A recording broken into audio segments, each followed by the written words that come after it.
Ladder খুলে তারা কাজ করতে পারছেন না, বা ল্যাডারের মাধ্যমে তারা বাইরে থেকে ঠিক যে আই লাইন বরাবর তারা যেতে পারছে না, সেই কারণে গ্রাউন্ড ফ্লোর থেকে হোস পাইপের মাধ্যমে তারা জল দেওয়ার চেষ্টা করছেন।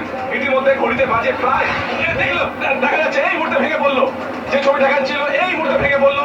ঠিক যে এসির যে আউটার অংশ সেটা ভেঙে পড়লো, উপর থেকে নিচে একজন দমকল আধিকারিক ছিলেন, কোনো ক্রমে সেখান থেকে তিনি বেরিয়ে এলেন।